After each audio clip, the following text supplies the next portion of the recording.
So the last cat that we have for you is a little bit different in his personality to Major Marinara. This is Kevin.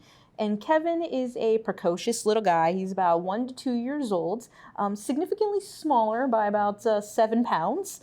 He's only about 10 pounds, but he makes up for his lack of size in his size of personality. He is the cat that's at the front of his cage and is, meowing at you and reaching out for you, really trying to get your attention. He's a very curious cat, a very playful cat. He's doing pretty well right now being handled and sitting up, but he does tend to prefer to have his feet on the ground. In his exams and things like that, he would let you pick him up, but he pretty quickly was letting you know that he would rather be down. So not necessarily the cat that you're going to pick up and cuddle and carry around, but is definitely the guy that's going to keep you entertained in your home, and is going to be very playful and affectionate. Everything is a cat toy, I like to say, and I feel like Kevin is the guy that will remind you of that in your home, by wanting to get into stuff. Right now, he's wanting to nuzzle in pretty close to Sean, so he's affectionate, but again, he's making that decision. He's going to be the cat that's going to jump up on your lap and crawl up onto your chest, not have you pick him up and put him up, and cuddle with him on your chest.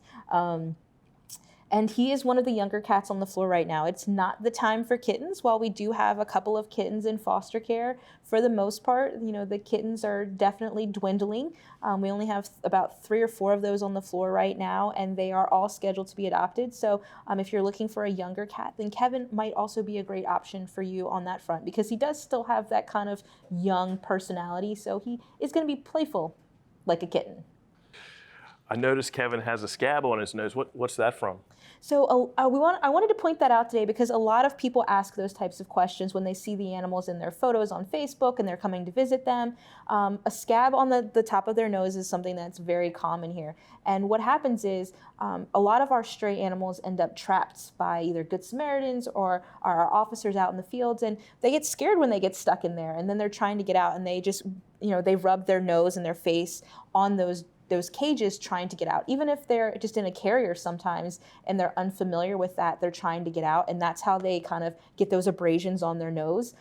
Even this week, I was taking a cat home, actually, like getting ready to take her out to go to her new family, and she got freaked out because she was back in the carrier. It was actually Klaus of our bonded pair, Louie and Klaus, and she was butting her head against the cage door so much that she gave herself a little bloody nose on her way home. So we fixed that up and then sent her on her way, but it's a very common injury. It heals quickly, but sometimes it's still present in their photos, and we always take note of those things. We treat them if necessary, but a lot of times, just like if you got a little scrape from falling down, it's going to heal on its own. It's not a big deal. But because it's a frequent question, we wanted to make sure people were aware of how those kind of injuries happen. If you are looking for a mischievous feline to be to kind of complete your household, and keep you entertained through the remainder of these winter months and forevermore, then definitely check out Kevin here. You can make an appointment to visit with him by going to visitfcac.as.me. We hope you